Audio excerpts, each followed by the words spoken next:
Hello everyone, welcome to our 14th video. Hello. We are very excited because we are starting a video series about Agile Retrospectives. This is our first video. We will publish 5 videos and then, taking feedback from our audiences, we'll decide whether to continue the series or not. Okay, Mr. Izgi, I want to start with asking you how you would describe an agile retrospective. Yes. First, I want to emphasize that although the title of our video contains the phrase Agile Retrospectives, the methods we are going to explain in this series are not limited to Agile Retrospective. One can use these methods in projects which aren't managed by using the Agile approach. Actually, these methods can even be used outside the area of project management. All these methods are applicable to any kind of meeting conducted partially or completely as a workshop. From our Agile point of view, the Agile retrospective is a regularly occurring meeting. It can be held at the end of a sprint or iteration, or at the end of a release, or at the end of a project. On the other hand, many teams make retrospective meetings which are not regularly occurring and which are not conducted at the end of a stage. Many teams prefer to conduct it as a workshop. Participants explore their work results in order to improve both the processes and the product. Can you explain to us the aim of our video series? Sure.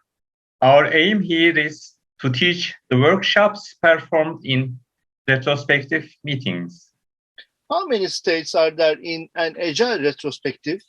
It is recommended that an agile retrospective meeting goes through 5 stages, as you see on the screen now.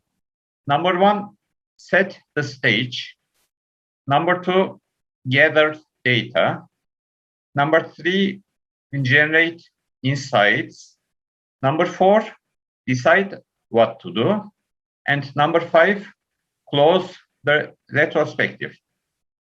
Okay, we plan to cover all these stages in future videos.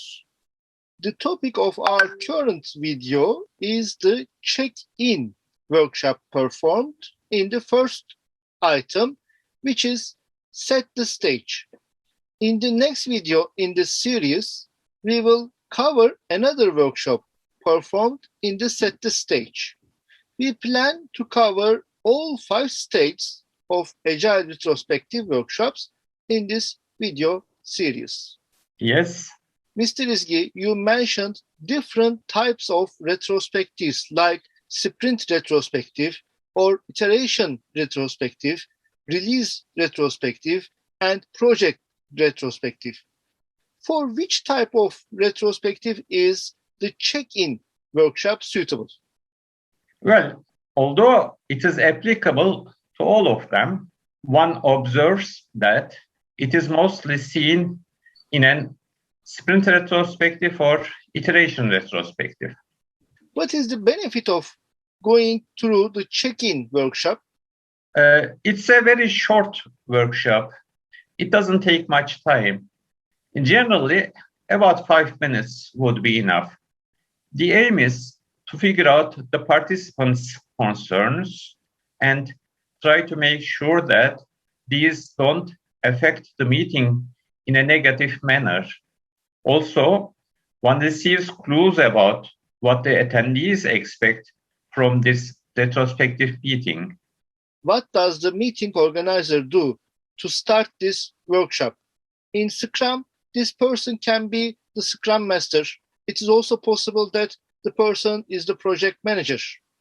First, one should go over the usual steps which are valid for any meeting. Like a welcoming phrase, briefly going over the purpose of the meeting, Reading the list, which shows the agenda items. Yes, these are applicable to any kind of meeting. Now, the Scrum Master or the project manager asks a short question to the participants, after which everyone answers this question in a round-robin fashion. A one-word answer or an answer as a short phrase is expected. It's okay if some people just don't want to answer and pass. After an answer, the meeting organizer might say, "Thank you," but using phrases like "this was an excellent answer" is not recommended because the answer is just a single word or a short phrase. What can be that question? Can you give an example? This question must be chosen before the meeting starts. For example, the people are asked about their emotional state related to the sprint or iteration, which is finishing now. The question might be, describe your thoughts about the sprint or iteration, choosing only one of the following words written on the board. On the board, they see the following words: happy, hopeful, apprehensive, sad, angry. What happens next? This workshop gives valuable information to us. One conducts the rest of the meeting accordingly. The meeting organizer thinks about the reason why people responded like that. For example, if the majority of the people said happy, then one should think about the reasons why this sprint or iteration was so successful and manage the rest of the meeting keeping this fact in mind. On the other hand, if most of the people said angry, for example, then one thinks about the root causes of it and looks for ways of eliminating or mitigating them. Thank you, Mr. Izgi. We have reached the end of video 14. Please subscribe to our channel. Thank you for watching us. Please subscribe to our channel and like our videos. You can support us from our Patreon page. Hope to see you in our next video. We'll be glad if you write your comments below our videos. Also, feel free to ask any questions you might have. Contact us using our email addresses if you are interested in our courses. Goodbye. Bye-bye.